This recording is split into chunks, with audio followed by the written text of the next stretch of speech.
Olá, que Deus abençoe a todos vocês.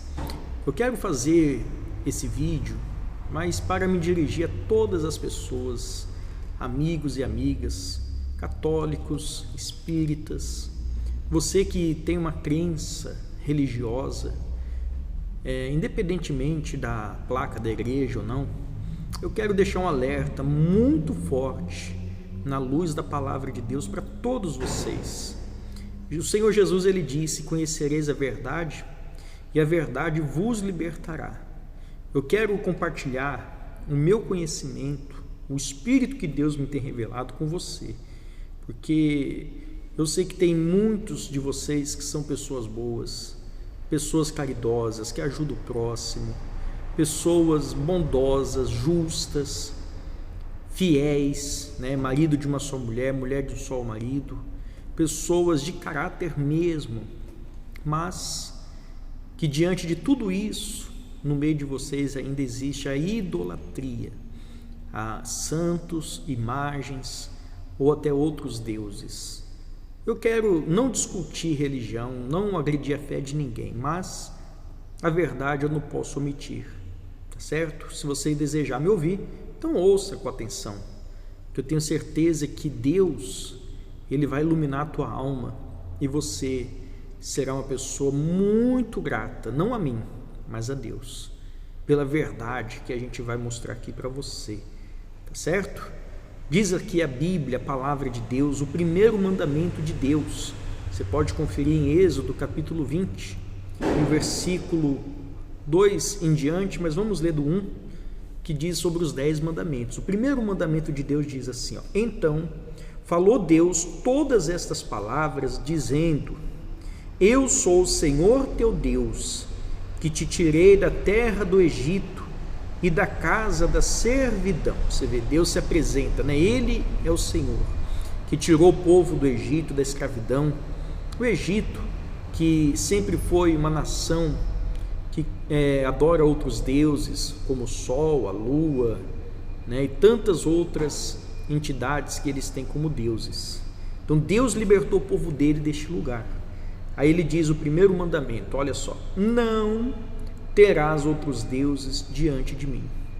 Você vê, Deus é um único, Ele é único, Ele é o ser único, o único Deus, o Criador dos céus, da terra, o Criador da vida.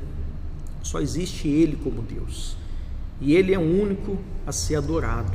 Então Ele diz para a gente não ter outros deuses diante dEle.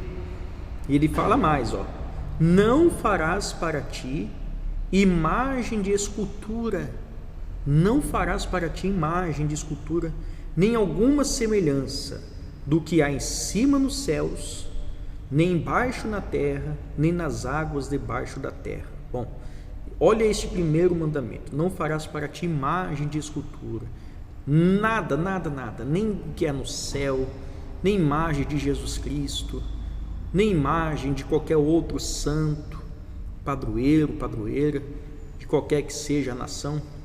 Não faça isso, porque isso não é de Deus. Ele está dizendo mais: não te curvarás a elas.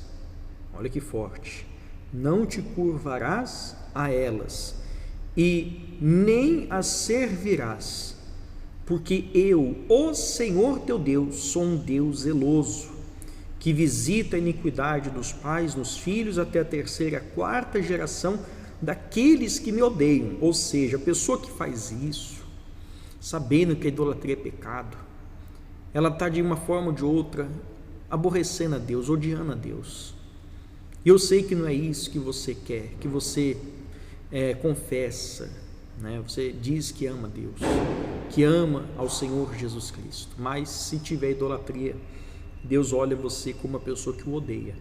E Ele diz mais, para a gente concluir, então, este versículo: e faço misericórdia a milhares dos que me amam, e os que guardam os meus mandamentos. Bom, esse é o primeiro mandamento de Deus. Agora, eu queria falar mais a respeito sobre a idolatria também, que fala aqui na Bíblia, em Salmo 115.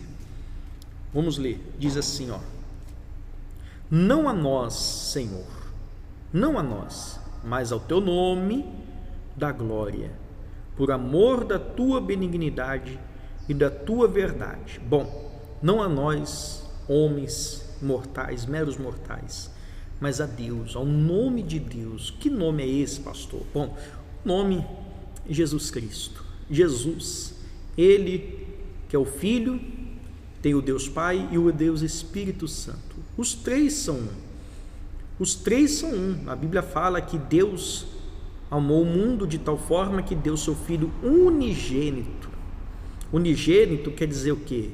É o próprio Deus. Deus se fez de forma humana para vir ao mundo, para nos salvar, e a gente tem a revelação do nome dele até então, que é Jesus. Então ele diz mais aqui, versículo 2, Salmo 115: por que dirão os gentios, onde está o seu Deus? Mas o nosso Deus está nos céus, fez tudo o que lhe agradou. Olha só, se alguém questionar, mas cadê o seu Deus? A gente não precisa ver para crer, tocar, sentir para ter certeza do nosso Deus. Nosso Deus, Ele é Espírito, e Ele é vivo e poderoso, e quer fazer morada, sabe aonde? Dentro de cada um de nós, por meio do Espírito Santo, que é o próprio Deus, o poder de Deus dentro de cada um de nós. Então ele diz: os ídolos deles são prata e ouro, obra das mãos dos homens. E aí ele diz, tem boca, mas não falam, olhos têm, mas não veem, tem ouvidos, mas não ouvem, nariz tem, mas não cheiram, tem mãos, mas não apalpam, pés têm, mas não andam, nem som algum sai da sua garganta. Está se referindo então às imagens, né? Você vê uma imagem, um ídolo, seja o que for, qualquer imagem, até de Jesus Cristo, pendurado às vezes na cruz, ou a imagem de uma santa, que a pessoa professa a sua fé naquilo ali, né? Tem fé na santa, fé no santo, mas são obras de mãos de homens. Queira você acredite ou não, de uma forma que isso te foi apresentado, saiba que o mal usou isso para te enganar. Sim, todos que professam a fé numa idolatria, numa imagem, num santo, você está sendo enganado. E você tem que reconhecer isso para o teu bem, para a salvação da tua alma. Ele diz mais, olha que forte, hein? Então, tem ouvidos, mas não ouvem, nariz tem, mas não cheiram, tem mãos, mas não apalpam, pés têm, mas não andam, nem som algum sai da sua garganta. A eles se tornam semelhantes os que os fazem, assim como todos os que neles confiam. Então você vê que essa parte aqui desse Salmo 115 é revelador para despertar você, meu amigo, minha amiga. Eu não estou aqui para discutir com você, sabe, para que você se sinta ofendido, de jeito nenhum. Eu estou aqui pelo amor da tua alma, o amor que eu tenho a Deus em primeiro lugar e o amor à tua alma, porque se eu não quero o teu bem, eu não vou falar a verdade, mas a verdade liberta, a verdade salva. E eu gostaria agora de apresentar a você como alcançar a salvação da alma. Lá no livro de Efésios, capítulo 2, diz aqui a salvação pela graça, e diz assim no versículo 1, e vos vivificou, estando vós mortos em ofensas e pecados, em que noutro tempo andaste segundo o curso deste mundo, segundo o príncipe das potestades do ar, do espírito que agora opera nos filhos da desobediência, entre os quais todos nós também antes andávamos nos desejos da nossa carne, fazendo a vontade da carne e dos pensamentos, e éramos por natureza filhos da ira, como os outros também. Bom, aqui está se referindo ao nosso passado, né? Nosso passado, que vivíamos no pecado, na idolatria, na enganação, satisfazendo os desejos da carne. A gente pode notar, por exemplo, quando a gente vai evangelizar na rua, nas praças, nos becos, E ali a gente aborda uma pessoa, um cidadão, com todo amor por esta pessoa. E aí a gente fala da fé, fala de Jesus, faz o convite para a pessoa vir buscar a Deus. E aí elas falam, mas eu sou católico, eu tenho a minha religião. Coisas do tipo que você sabe como que é. Mas você olha para a pessoa, você vê a pessoa no vício, bebendo, fumando, se prostituindo, mas tem a sua religião. Por quê? Porque eles pensam que Deus, por ser amor, não vai condenar ninguém ao inferno.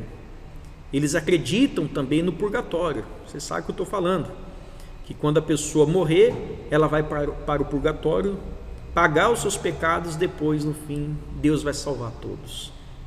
Isso é a maior mentira que o diabo inventou, porque não existe purgatório. Se a pessoa ela morre sem Jesus, estando ainda no pecado, como está escrito aqui, acabamos de ler, o que vai acontecer? Haverá condenação, essa pessoa vai ser condenada. E uma vez condenada, lançada no inferno depois da morte aqui deste mundo, não tem mais volta. Jesus deixou isso muito claro na parábola do rico e Lázaro. Você vê, o rico morreu, foi sepultado. No inferno, ele viu Lázaro consolado no seio, nos braços do pai Abraão. E ele clamou para Abraão deixar Lázaro, permitir Lázaro molhar a ponta do dedo. Você tem ideia do que é isso? Na água, e refrescar a língua dele, porque ele não estava aguentando mais o tormento daquela chama. Para você ver o sofrimento tão grande que vai ser para as pessoas que perder a sua salvação. Lázaro estava lá consolado e Abraão falou, é impossível, não tem mais como. Ele daria acho que toda a riqueza que ele teve na vida para ter aquela gota d'água na sua língua, nem isso pôde mais. Você vê quantas pessoas são apegadas aos seus bens, né? Ouro e prata, como nós acabamos de ler em Salmo 115. Bom, continuando no versículo 4, ele diz, mas Deus é riquíssimo em misericórdia pelo seu amor com que nos amou, estando nós ainda mortos em nossas ofensas, nos vivificou juntamente com Cristo. Entre parênteses, pela graça sois salvos. Aí pastor, Deus é amor, Deus vai salvar. Não se enganem, ele continua dizendo, no versículo 6, e nos ressuscitou juntamente com ele, e nos fez assentar nos lugares celestiais em Cristo Jesus, para mostrar nos séculos vindouros as abundantes riquezas da sua graça pela sua benignidade para conosco em Cristo Jesus. Bom, até aqui ele está dizendo que se a gente se arrepender do pecado, se aceitar Jesus e manter a nossa fé só em Jesus Cristo, não precisa de outro intercessor, só Jesus. Ele está dizendo que a nós será revelado a maior riqueza que está no céu, a salvação da alma. E aí ele conclui dizendo no versículo 8, porque pela graça sois salvos, por meio da fé. Ou seja, como eu disse no começo, muitos que têm as suas religiões, seja qual for, e pratica idolatria, tem algum santo, faz alguma outra coisa, outros deuses, são pessoas boas, pessoas de caráter, pessoas que pensam no próximo, que faz até obras de caridade, mas não é pelas obras que essas pessoas serão salvas. Por mais bondosa que você seja, bondoso que você seja, justo, se a tua fé não estiver única e exclusivamente no Senhor Jesus Cristo, não haverá salvação. Não haverá salvação para você. Escuta o que eu estou te falando. Como ele está dizendo aqui, que pela graça sois salvos por meio da fé, a fé em Deus, no Senhor Jesus, única e exclusivamente nele. E ele diz assim, e isto não vem de vós, é dom de Deus. Creio eu que estou ensinando você, Deus está revelando esse dom para você. No 9 ele diz, não vem das obras, para que ninguém se glorie. Você vê, não é pelas obras, mas é pela fé, porque somos feitura sua, criados em Cristo Jesus, para as boas obras, as quais Deus preparou para que andássemos nelas. Então, uma vez que eu tenho a fé em Jesus, somente nele, eu passo a andar pelas obras que Ele quer que eu ande. Então é um caminho novo, é uma vida nova que o nosso Senhor Jesus nos tem revelado. Isso é grandioso. Espero que você abra o seu entendimento e compreenda essas palavras que vêm à luz de Deus sobre a sua vida, certo? Pensa, reflita nisso. E se você conhece alguém que é familiar seu parente, seu amigo, mas vive na prática da idolatria, está sendo enganado, mande esse vídeo até essa pessoa, peça para assistir com paciência, com calma, peça por amor à alma dessa pessoa. Se não assistir, fale você. Nós temos a obrigação de falar a verdade que liberta, a verdade que salva e transforma vidas, tá certo? Concluindo, eu quero deixar mais aqui com vocês uma palavra muito forte, ao qual já meditei hoje, lá em João, capítulo 14, e o versículo 15, o Senhor Jesus diz, se me amais, guardais os meus mandamentos, ou obedecei os meus mandamentos, e eu rogarei ao Pai, e Ele vos dará o outro Consolador, para que fique convosco para sempre, o Espírito de verdade, que o mundo não pode receber, porque não o vê nem o conhece, mas vós o conheceis, porque habita convosco e estará em vós. Então, o Espírito Santo a quem Jesus está se referindo, que batizaria a todos quanto creem em seu nome, que obedecem a sua palavra, que guardam os seus mandamentos. O Espírito de verdade que o mundo não pode receber, quer dizer o quê? A pessoa que vive no mundo, satisfazendo os desejos da sua carne, não pode receber o Espírito Santo. O Espírito Santo é para aquelas pessoas que morreram para este mundo, morreram para os seus pecados e se converteram de toda a vida, espírito, alma e corpo, ao Senhor Jesus Cristo. E aí ele conclui dizendo no versículo 23, olha que bacana, Jesus respondeu e disse-lhe, se alguém me ama, guardará a minha palavra, e o meu Pai o amará, e viveremos para ele, e faremos nele morada. Olha que bacana, o Espírito Santo, que é o próprio Deus dentro de nós, fazendo morada, guiando a nossa vida, nos dando paz, nos dando alegria, certeza da nossa salvação. Quem não me ama, não guarda as minhas palavras. Ora, a palavra que ouvistes não é minha, mas do Pai que me enviou. Ou seja, que o Espírito Santo esteja sobre a sua vida e que você aceite essas palavras, que não é minha, não é porque eu estou aqui como representante de Deus, não estou falando as minhas palavras, eu estou falando a palavra de Deus, a palavra do Altíssimo. Se você guardar e obedecer, então o Pai, com o Filho e com o Espírito Santo, fará morada em você. Que Deus abençoe a sua vida e até a próxima, em nome de Jesus. Gostou? Que tal ouvir de novo? Ouça quantas vezes precisar, até que este conteúdo faça parte de você. E não se esqueça de dar o seu like, comentar e compartilhar. Até a próxima!